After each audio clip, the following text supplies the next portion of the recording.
করব সেটা হচ্ছে আমাদের functions of family. So basically ফ্যামিলির ফাংশন সম্পর্কে আসলে আমাদের মানে সেরকম অফিসিয়ালি আলোচনা করার মতো তেমন কিছু নাই, তাও যেহেতু এটা আমাদের কোর্স কন্টেন্টে আছে সো আমি একটু আলোচনা করতেছি। প্রথম যে ফাংশনটা আমাদের আসতেছে সেটা হচ্ছে আমার বায়োলজিক্যাল ফাংশন।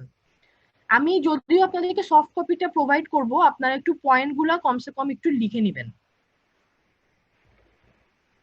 ঠিক আছে? সো প্রথমের ফাংশনটাই হচ্ছে আমার বায়োলজিক্যাল ফাংশন। বায়োলজিক্যাল ফাংশনটাকে আমরা আবার দুইটা সাব গ্রুপে ডিভাইড করতেছি। এক নাম্বার বায়োলজিক্যাল ফাংশনটা হচ্ছে attraction, centre of attraction. And second biological ফাংশনটা হচ্ছে production and rearing of child. Production and rearing of child. প্রথমের যে ফাংশনটা বায়োলজিক্যাল ফাংশন সেটা হচ্ছে সেন্টার অফ অ্যাট্রাকশন। আমরা সবাই জানি যে একজন পুরুষ কিংবা একজন মহিলা কখনোই কিন্তু একা একা একটা ফ্যামিলি আমাদের গঠন করতে পারে না, কিংবা আমরা কখনো দেখি না যে একা একাই কেউ একজন একটা ফ্যামিলি গঠন করে ফেলছে।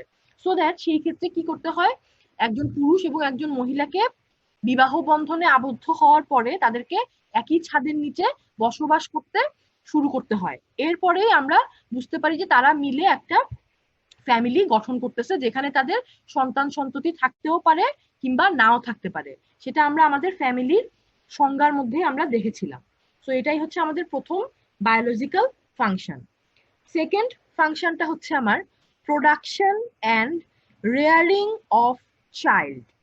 মানে হচ্ছে সন্তান উৎপাদন এবং মানে সন্তান জন্মদান এবং বড় করা কিংবা বেড়ে ওঠার একমাত্র প্রথম এবং প্রধান কেন্দ্রস্থল হচ্ছে আমাদের ফ্যামিলি, ঠিক আছে?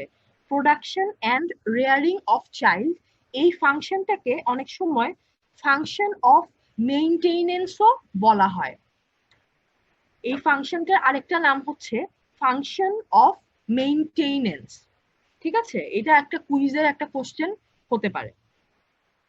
আচ্ছা, সো আমরা যখন ছোট থাকি কিংবা যখন একটা পরিবারে আমাদের একটা ছোট শিশু যখন জন্মগ্রহণ করে, সে কিন্তু আসলে তার যেই নিড কিংবা তার যে ডিমান্ড ডিজায়ার সেটা কিন্তু সে আমাদেরকে মুখ ফুটে বলতে পারে না। কিন্তু আমরা যারা তার ফ্যামিলি মেম্বাররা থাকি তারা কিন্তু তার প্রয়োজন অনুযায়ী তাকে কিন্তু কি আমরা সেই সাপ্লাইটা কিন্তু আমরা প্রোভাইড করি, তার যেটা দরকার আমরা তাকে সেটা প্রোভাইড করে থাকি অ্যাজ আ ফ্যামিলি মেম্বার, ঠিক আছে? সো দ্যাট সন্তান জন্মদান এবং সন্তানকে লালন পালন করার জন্য ফ্যামিলির থেকে কোনো ভালো মাধ্যম আজ পর্যন্ত আবিষ্কৃত হয় নাই। এটা গেল আমার এক নাম্বার ফাংশন, বায়োলজিক্যাল ফাংশন, যেটার দুইটা সাব ডিভিশন ছিল। প্রথমে হচ্ছে centre of attraction and secondly হচ্ছে আমার production and rearing of child, যেই ফাংশনটাকে আরেকটা নামে আমরা বলতে পারি ফাংশন অফ মেইনটেনেন্স। ওকে, এখন আমরা আসি সেকেন্ড ফাংশনে। সেকেন্ড ফাংশনটা হচ্ছে আমার প্রভিশন অফ হোম। প্রভিশন বানানটা আমি বলতেছি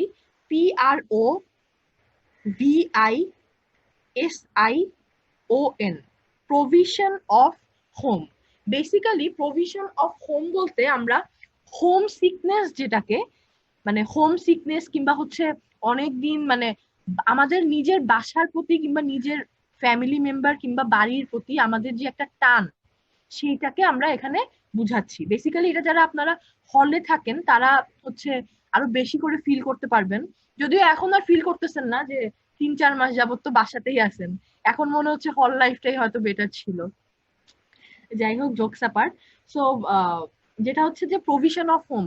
সো আমরা যারা হচ্ছে স্টুডেন্ট, আপনারা যারা আছেন কিংবা আমরা যারা বাইরে কাজ করি কর্মরত আছি, সো সকালে দেখা যায় আমরা বাসা থেকে বের হয়ে যাই, কিন্তু অ্যাট লাস্ট যখন আমরা সন্ধ্যার দিকে কিংবা রাতের বেলা আমাদের বাসায় যাই, বাসায় ফিরি, তো সেই আমাদের যে একটা কমফোর্ট জোন, আমাদের যে একটা কমফোর্টের জায়গা কিংবা প্রোটেকশন, যে পিচটা আমরা অনুভব করি নিজের বাড়িতে, সেটা কিন্তু বেসিক্যালি আমাদের অন্য কোনো জায়গায় কিংবা আমাদের ওয়ার্ক প্লেসেও কিন্তু অনেক সময় আমরা সেটা পাই না। এই জন্য আমরা অনেক সময় বলে থাকি কি যে একটা হোমলি অ্যাটমসফিয়ার ক্রিয়েট করা ওয়ার্ক প্লেসে। ঠিক আছে, যাতে করে আমাদের কাজ করতে অনেক ভালো লাগে কিংবা আমরা যাতে একটা ইন্সপিরেশন পাই কাজ করার ক্ষেত্রে। ঠিক আছে, আচ্ছা এখন আসতেছে আমাদের 3 নাম্বার ফাংশন, সেটা হচ্ছে সোশ্যালাইজেশন। ফ্যামিলি 3 নাম্বার ফাংশনটা হচ্ছে সোশ্যালাইজেশন। সোশ্যালাইজেশন বলতে বেসিক্যালি ফ্যামিলি হচ্ছে কিভাবে আমাদেরকে সোশ্যালাইজেশনটা শিখায় থাকে। ধরেন একটা ছোট বাচ্চা, তো আমাদের বাসায় অনেক সময় মেহমান আসে, তো যখন আমাদের ফ্যামিলি মেম্বারদের মধ্যে কোনো একটা ছোট শিশু থাকে, আমরা কিন্তু তাকে ছোটবেলা থেকেই কিন্তু তাকে ওই শিক্ষাটা দিয়ে থাকি যে বাসায় যদি কোনো গেস্ট আসে তার সাথে যে তাকে ফার্স্টে সালাম দিতে হবে, কিংবা তার সাথে একটা হাসি মুখে যে কথা বলতে হবে, কিংবা সে যদি কোনো একটা কিছু জিজ্ঞেস করে তাহলে সেটা কি আদব কায়দার সহিত সেই জবাবটা তাকে দিতে হবে। সো এই যে একটা প্রসেস, এই প্রসেসের ভিতর দিয়েই কিন্তু আমরা ছোটবেলা থেকেই কিন্তু বেড়ে উঠতেছি। এই জিনিসটা কিন্তু আমাদের সর্বপ্রথম কিন্তু স্কুল কিংবা কলেজের আগে কিংবা ফ্রেন্ড সার্কেলের আগে আমাদেরকে আমার ফ্যামিলি মেম্বাররাই কিন্তু এই জিনিসটা আমাদেরকে শিখিয়ে থাকেন। এরপরে সোশ্যালাইজেশনের মধ্যে আরেকটা জিনিস আসে, যেমন কালচারাল ট্রান্সমিশন। ঠিক আছে, তো কালচারাল ট্রান্সমিশনটা হচ্ছে এক এক ফ্যামিলি আমরা জানি যে এক এক রকম কালচার বহন করে। ঠিক আছে, মানে আমরা বলি না যে এটা হচ্ছে আমাদের ফ্যামিলি ট্রেডিশন, কিংবা আমরা বলি না যে বংশ পরম্পরা এটা হচ্ছে আমাদের ফ্যামিলিতে চলে আসতেছে অনেক দিন ধরে। ঠিক আছে, সো এই জিনিসটা হচ্ছে আমাদের কালচারাল ট্রান্সমিশন। এই জিনিসটাও কিন্তু আমাদের ফ্যামিলি মেম্বারদের মধ্যেই মাধ্যমেই কিন্তু এটা পরবর্তী নেক্সট জেনারেশনের মধ্যে এটা ডিসেমিনেশন হয়। এই কালচারাল ট্রান্সমিশনের মধ্যে আমাদের কয়েকটা পয়েন্ট আছে, একটু লিখে নিবেন। আমার প্রথম পয়েন্টটা হচ্ছে আইডিয়াস অ্যান্ড আইডিওলজিস।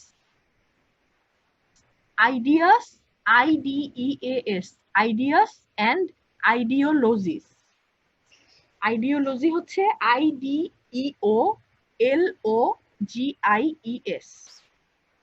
এখন what do you mean by ideas and ideologies? Ideas and ideologies বলতে আমরা এখানে বুঝাচ্ছি কোনো একটা কিছুর অরিজিন কিংবা ন্যাচার, কোনো একটা কিছুর সূত্রপাত কিংবা উৎপত্তি স্থল কোথায়, সেই জিনিসটা হচ্ছে বেসিক্যালি আমরা কালচারাল ট্রান্সমিশনের মাধ্যমে শিখে থাকি। ঠিক আছে, আমরা যে বলতেছি যে যে কোনো একটা ট্রেডিশন সেটা হচ্ছে জন্ম জন্মান্তর থেকে আমাদের ফ্যামিলিতে চলে আসতেছে। সো সেই জিনিসটা, সেই ট্রেডিশনটা আসলে কি, সেই ট্রেডিশনটা কেন আমাদের ফ্যামিলিতে এরকম ট্রেডিশন ওয়াইজ নেক্সট জেনারেশনে কেন ডিসেমিনেশন হচ্ছে, সেটার অরিজিনটা কি, কিংবা সেটার ন্যাচারই বা কি, সেই জিনিসটা হচ্ছে আইডিয়াস অ্যান্ড আইডিওলজিস। এরপরে সেকেন্ড যে ট্রান্সমিশন সেটা হচ্ছে আমার ফোকওয়েজ অ্যান্ড মোর্স। ফোকওয়েজ বানান আমি বলতেছি FOLKWAYS, folkways and mores, MORES, mores. Folkways বলতে আমরা হচ্ছে আমাদের যে ট্রেডিশনাল যে বিহেভিয়ার সেটাকে বোঝাই। অনেক সময় এটা হতে পারে যে আমরা অনেক সময় দেখি না যে কোনো একটা নির্দিষ্ট গোষ্ঠীর একটা নির্দিষ্ট ড্রেসিং একটা সেন্স থাকে, যেমন পাহাড়িদের আমরা দেখি যে তারা একরকম ড্রেস আপ করে থাকে। ঠিক আছে, তো এটাকে আমরা বলতে পারি যে তাদের ফোকওয়েজ, যেটা হচ্ছে তারা ফ্যামিলি টু ফ্যামিলি সেটা হচ্ছে তারা বহন করতেছে। এরপরে যখন আমরা আসতেছি মোর্স, মোর্স বলতে বোঝায় হচ্ছে the essential characteristics of a society.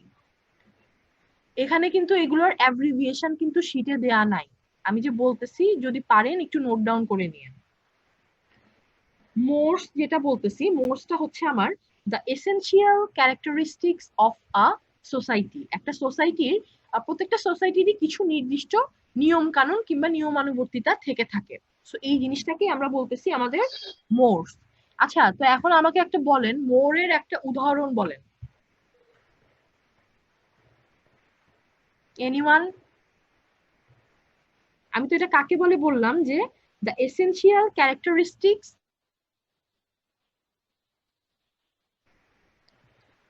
একটা এক্সাম্পল বলেন।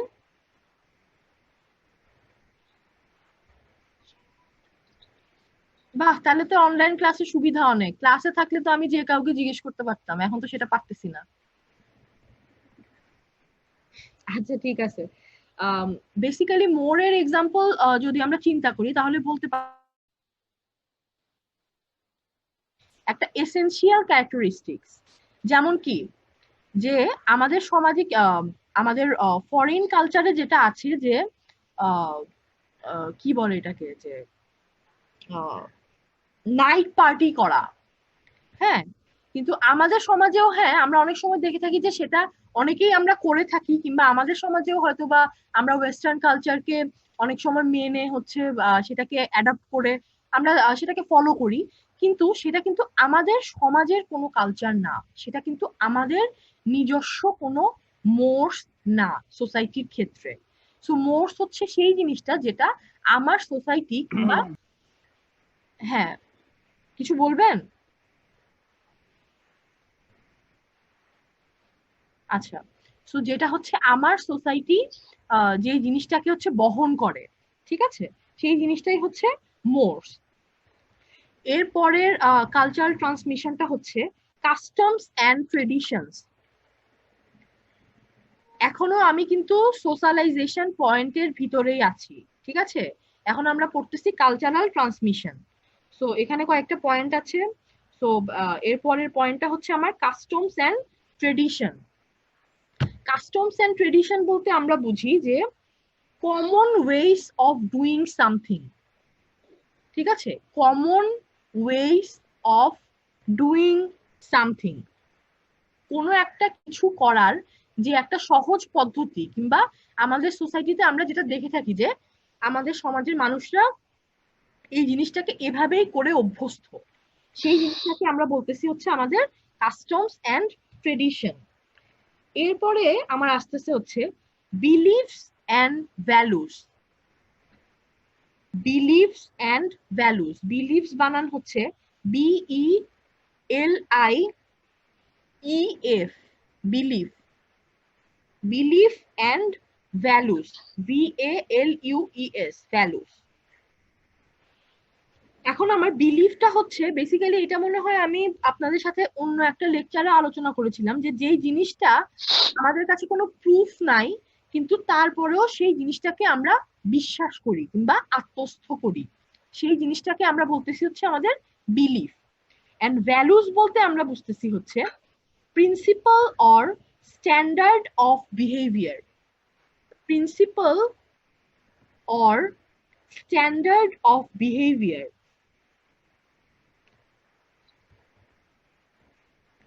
ঠিক আছে। সোশ্যালাইজেশন পয়েন্টের ভিতরে গেলে আপনারা এগুলো দেখতে পাবেন। এরপরের আমাদের ফ্যামিলির যে ফাংশনটা আসতেছে সেটা হচ্ছে আমার অ্যাফেকশনাল ফাংশন।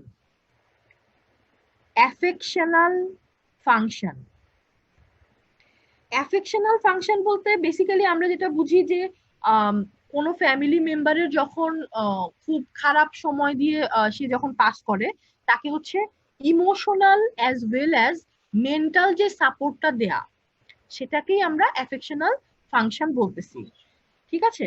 অ্যাফেকশনাল ফাংশন বলতে আবার এটা বোঝায় না, অনেক সময় আমরা দেখি না যে ফ্যামিলিতে যদি কোনো ছোট বাচ্চা কাচ্চা থেকে থাকে তার সব দোষকেই হচ্ছে আমরা ক্ষমা করে দেই, কিংবা আমরা বলি যে ঠিক আছে বাচ্চা করছে, ওকে ফাইন, এটা হচ্ছে আমরা ইগনোর করি।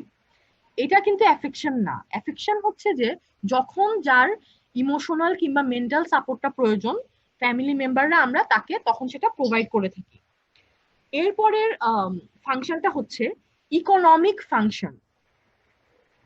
ইকোনমিক ফাংশন বেসিক্যালি আমরা যদি ইন্ডাস্ট্রিয়ালাইজেশনের আগের কথা চিন্তা করি, সেই ক্ষেত্রে ফ্যামিলিকে বলা হতো প্রোডাকশন ইউনিট। একটু লিখে নেবেন, বিফোর ইন্ডাস্ট্রিয়ালাইজেশন ফ্যামিলিকে বলা হতো প্রোডাকশন ইউনিট। বেসিক্যালি একটা ফ্যামিলির জন্য যত কিছু প্রয়োজন ফ্যামিলি মেম্বাররা সবাই মিলেমিশে সেটার যোগান দিত, কিংবা সবাই একত্রে মিলেমিশে সেই কাজটা করত। যেমন ফ্যামিলির কোনো মেল মেম্বার যদি ফার্মে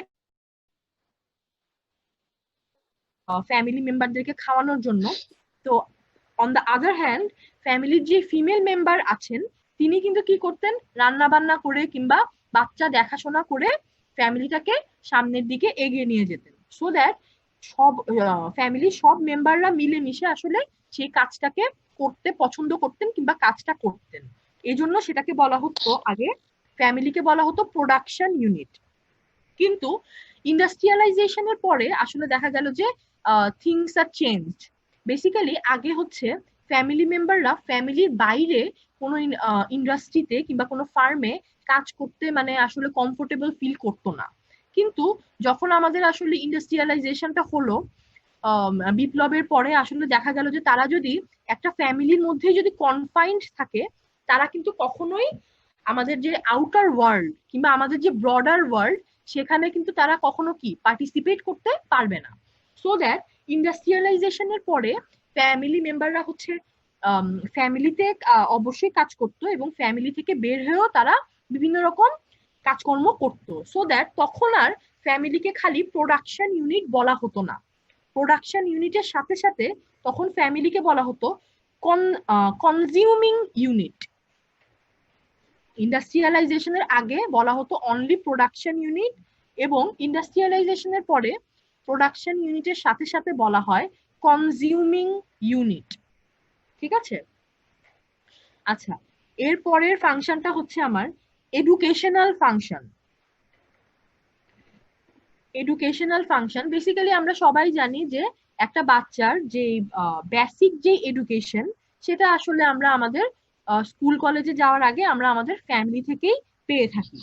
এখানে আমার আরো কিছু পয়েন্ট আসতেছে, যেমন হচ্ছে আমার মোরালিটি, যেই আমার যে একটা জিনিস আছে, যে ভ্যালুস কিংবা হচ্ছে বিলিভস একটা ছোট বাচ্চার মধ্যে কিংবা একজন ফ্যামিলি মেম্বারদের মধ্যে গ্রো করার জন্য এটা কিন্তু অন্যান্য ফ্যামিলি মেম্বাররাই কিন্তু হেল্প করে। ঠিক আছে? একটা বাচ্চা সে যদি সবসময় তার ফ্যামিলিতে দেখে যে তার ফ্যামিলি মেম্বাররা অন্যান্য মেম্বারদেরকে হেল্প করতেছে, একে অন্যের বিপদে এগিয়ে আসতেছে, সো সে কিন্তু তার এই প্র্যাকটিসটা কিন্তু ছোটবেলা থেকেই তার মধ্যে গ্রো করবে। ঠিক আছে? এরপর আরেকটা জিনিস যেমন হচ্ছে অ্যাডাপ্টেশন পাওয়ার। বিভিন্ন জায়গায় বিভিন্ন পরিবেশে যে খাপ খাইয়ে নেওয়ার যে প্র্যাকটিসটা কিংবা যে ক্ষমতাটা, সেই জিনিসটাও কিন্তু আমরা আমাদের ফ্যামিলি মেম্বারদের কাছ থেকে কিন্তু শিখে থাকি, এই অ্যাডাপ্টেশন পাওয়ারটা। এরপরে আমাদের যে ফাংশনটা আসতেছে সেটা হচ্ছে আমার রিলিজিয়াস ফাংশন। আসলে একটা দেশের সকল মানুষ তো আর একই ধর্মাবলম্বী না, আমরা বিভিন্ন ধর্মের মানুষ একই দেশে কিংবা একটা কমিউনিটিতে কিংবা একটা সোসাইটিতে বসবাস করি। সো একটা ফ্যামিলিতেই কিন্তু এটা সূত্রপাত হয়। ঠিক আছে? প্রত্যেক ধর্মেই কিন্তু মূল কথা কিন্তু একটা, যে কি সৎ পথে চলতে হবে, মানুষের উপকার করতে হবে, সত্য কথা বলতে হবে, কখনো কারো ক্ষতি করা যাবে না। ঠিক আছে? সো এই যে বেসিক যে রিলিজিয়াস ফ্যাক্টর গুলো, সেগুলো কিন্তু একটা শিশু কিংবা একটা চাইল্ড একটা ফ্যামিলি থেকেই প্রথম শিখে থাকে। এরপরে যে ফাংশনটা আসতেছে সেটা হচ্ছে recreational function. Recreational function basically, recreational function বলতে এখানে বুঝতেছি যে আমরা যদি এই এই শতাব্দীর কথা চিন্তা না করে, মানে এখনকার যে আমাদের যে টাইমটা যাচ্ছে কিংবা ইরা যেই যাচ্ছে, এটার কথা চিন্তা না করে আমরা যদি ধরেন 20 ইয়ার্স ব্যাকে যাই, তো আমরা দেখবো যে তখন রিক্রিয়েশনাল ফ্যাসিলিটিসটা ছিল যে ফ্যামিলি মেম্বারদের সাথে হ্যাং আউট করা, কিংবা ফ্যামিলি সবাই মিলে একসাথে বসে ডিনার টেবিলে ডিনার করা কিংবা লাঞ্চ করা, কিংবা হচ্ছে কোনো সরি কোনো আত্মীয় স্বজনের বাসায় বেড়াতে যাওয়া, কিংবা কোনো পিকনিক করা ফ্রেন্ড সার্কেল মিলে, ফ্যামিলি ফ্রেন্ডসরা সবাই মিলে। সো এগুলোকে আমরা বলতাম আগে রিক্রিয়েশনাল ফ্যাসিলিটিস, কিন্তু সেটার সংজ্ঞা আসলে বর্তমানে অনেক চেঞ্জ হয়ে গেছে। এখন রিক্রিয়েশনাল ফ্যাসিলিটিস বলতে আমরা বুঝি ফ্রেন্ডদের সাথে হ্যাং আউট করা, সিনেপ্লেক্সে যায় মুভি দেখা, তাই না? সো এখন ডে বাই ডে আসলে রিক্রিয়েশনাল ফ্যাসিলিটিস গুলো চেঞ্জ হচ্ছে। এরপরে দ্য লাস্ট ফাংশন হচ্ছে আমার the protective function. Protective function, PRO, pro T E, protective, PROTECTIVE, the protective function.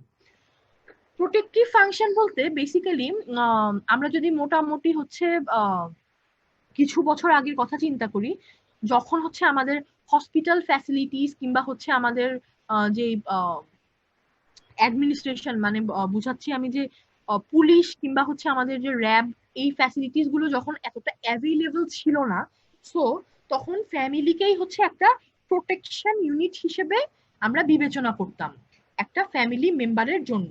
যে একটা ফ্যামিলি মেম্বার যদি কখনো বিপদে পড়ে তাহলে অবশ্যই এবং অবশ্যই যারা প্রথমে এগিয়ে আসবে তারা হচ্ছে তার অন্যান্য ফ্যামিলি মেম্বাররা। ঠিক আছে? তো এরপরে যখন আস্তে আস্তে আমরা যখন হসপিটাল ফ্যাসিলিটিস কিংবা হচ্ছে যখন আমাদের পুলিশ কিংবা র্যাব প্রশাসন এগুলো যখন অনেক বেশি আমাদের কাছে অ্যাভেলেবেল হয়ে গেল, সো এখন আমরা হেল্প চাইতে এইসব জিনিসের সাহায্য আমরা নিয়ে থাকি।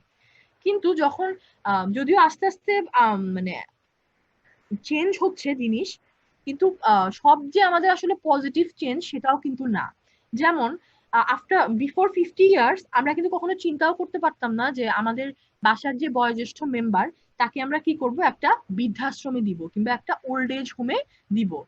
কিন্তু এখন যখন থিংস আর চেঞ্জ, তো তখন কিন্তু আমাদের নিজের প্রয়োজনেই হোক কিংবা আমাদের সিচুয়েশনের কারণেই হোক অনেক সময় কিন্তু আমরা এই জিনিসটা কিন্তু আমরা করে থাকি। ঠিক আছে? যে আমাদের যে বয়োজ্যেষ্ঠ যে মেম্বার আছে তাকে কিন্তু আমরা ওল্ড এজ হোমে কিন্তু অনেক সময় পাঠিয়ে থাকি। আচ্ছা, ও সরি, এটাই লাস্ট পয়েন্ট না, আরেকটা পয়েন্ট আছে, সেটা হচ্ছে স্ট্যাটাস অ্যাসক্রাইবিং ফাংশন। আচ্ছা, আমি একটু লিখে দিচ্ছি।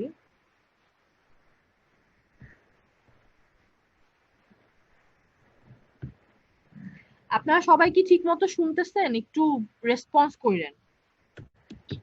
জি ম্যাম। জি ম্যাম শুনছি ম্যাম।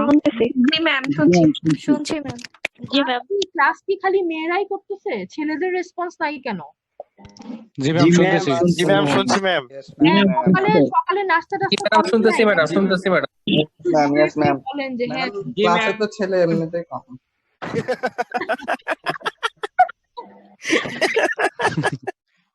আচ্ছা ঠিক আছে, তো আমরা এখন যে পয়েন্টটা করবো সেটা হচ্ছে আমার স্ট্যাটাস অ্যাসক্রাইবিং ফাংশন। অ্যাসক্রাইবিং বানানটা আমি বলতেছি ASCRIBING, স্ট্যাটাস অ্যাসক্রাইবিং ফাংশন। এখন ম্যাডাম আরেকবার। আচ্ছা, এটা হচ্ছে ASCRIBING,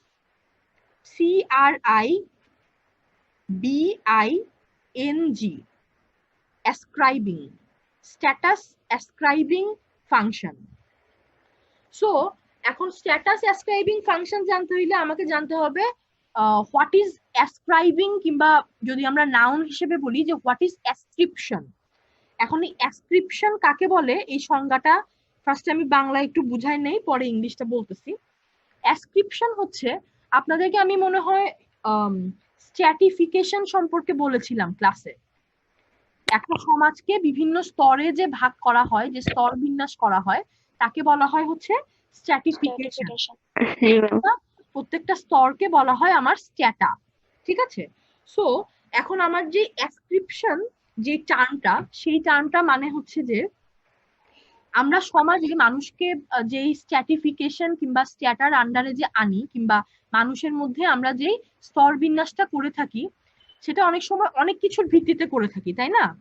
সো এমন কিছু টার্মের ভিত্তিতে মানুষকে স্ট্যাটা কিংবা স্ট্র্যাটিফিকেশনের আন্ডারে আনা, যেই জিনিসটা হচ্ছে, যেই জিনিসটার উপরে মানুষের কোনো কন্ট্রোল নাই। ঠিক আছে?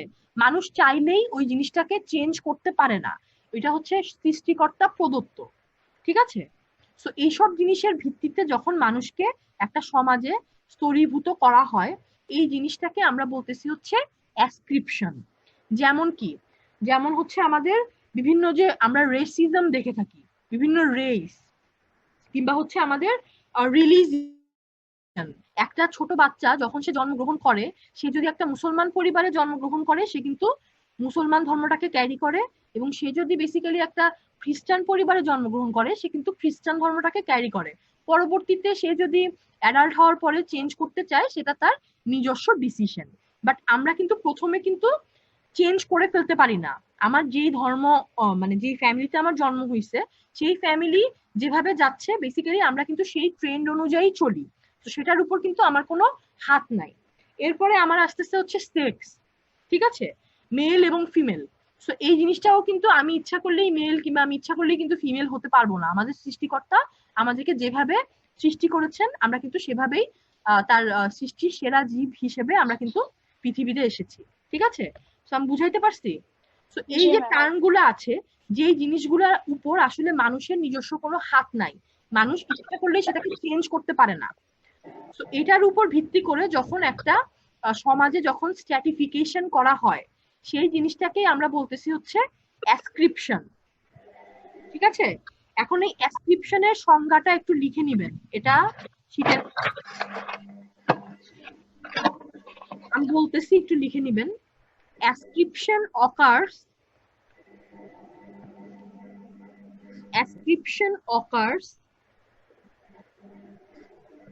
when people are placed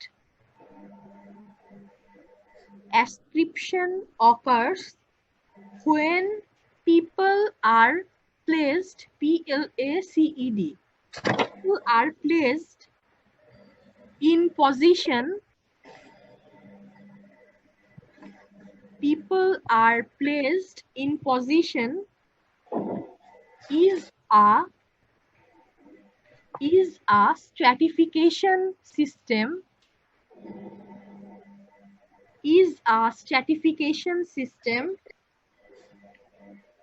because of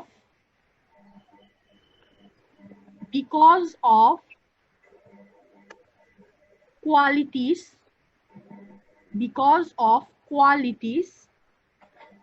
beyond their control. Because of qualities beyond their control. এটার এক্সাম্পল আমি একটু আগেই বললাম যে বিভিন্ন যে রেস আছে আমাদের সমাজে, রেস কিংবা হচ্ছে আমাদের এজ, এরপর হচ্ছে আমাদের সেক্স, এরপর আমাদের রিলিজিয়ন, এগুলা এক্সাম্পল হিসেবে এখানে দিতে পারেন। সবাই কি সংজ্ঞাটা লিখতে পারছেন? জি ম্যাম। আচ্ছা, জি ম্যাম। হ্যাঁ, এখন হচ্ছে জি ম্যাম। ঠিক আছে। জি ম্যাম। স্ট্যাটাস অ্যাসক্রাইবিং ফাংশনের মধ্যে আমার আবার দুটো টার্ম আছে। এক নাম্বার টার্মটা হচ্ছে status ascription for the individual. Ma'am আবার বলেন। স্ট্যাটাস অ্যাসক্রাইবিং ফাংশন আমরা পড়তেছি, এতক্ষণ আমরা পড়লাম যে অ্যাসক্রিপশন জিনিসটা কি কিংবা কাকে বলে। এখন এখানে দুইটা টার্ম আছে। প্রথম টার্মটা হচ্ছে আমার status ascription for the individual, status ascription for the individual, and second term হচ্ছে societal identification for the individual.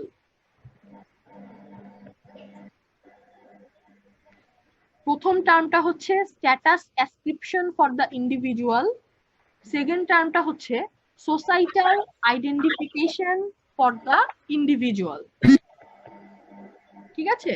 So এখন যে আমরা যে অ্যাসক্রিপশন কিংবা হচ্ছে যে স্ট্যাটাস, আমার ফাংশনটার নামই কিন্তু হচ্ছে স্ট্যাটাস অ্যাসক্রাইবিং ফাংশন। এখন এখানে আবার স্ট্যাটাস আবার দুই রকম আছে, ঠিক আছে? স্ট্যাটাস আবার দুই রকম। এই স্ট্যাটাসটা হচ্ছে, প্রথম স্ট্যাটাসটা হচ্ছে অ্যাসক্রাইবড, ASCRIBED।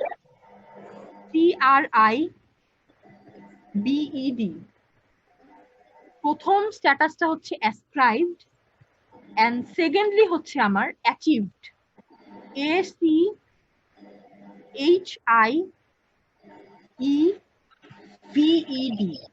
অ্যাচিভড। এখানে আমরা বুঝতেই পারতেছি অ্যাসক্রাইবড এবং অ্যাচিভড। অ্যাসক্রাইবড মানে হচ্ছে যে জিনিসটার উপর আমাদের স্ট্র্যাটিফিকেশন করা হচ্ছে সমাজে, কিন্তু সেই জিনিসটা মানুষের বিয়ন্ড কন্ট্রোল, মানে মানুষের কোনো হাত নেই। এবং অ্যাচিভড হচ্ছে সেই জিনিস যেটা হচ্ছে কি মানুষ নিজের যোগ্যতায় আর্ন করে, ঠিক আছে, যেটার উপরে মানুষের কন্ট্রোল আছে। ঠিক আছে, আমি ক্লিয়ার? বুঝতে পারছো? জি ম্যাম। Yes ma'am. এখানে হচ্ছে বায়োলজিক্যাল অ্যাসক্রিপশনের দুইটা উদাহরণ দেয়া আছে, এটা কুইজে আসতে পারে, একটু লিখে নেবেন। বায়োলজিক্যাল অ্যাসক্রিপশন বলতে শীতের দুইটা উদাহরণ দেয়া আছে। একটা হচ্ছে আমার এজ, মানে মানুষের বয়স, এজ এবং সেকেন্ডলি হচ্ছে আমার সেক্স, মানে মানুষের লিঙ্গ। ঠিক আছে, তো এই দুইটা হচ্ছে আমার বায়োলজিক্যাল অ্যাসক্রিপশনের সংজ্ঞা। তো মোটামুটি স্ট্যাটাস অ্যাসক্রাইবিং ফাংশনটা বোঝা গেছে? জি ম্যাম।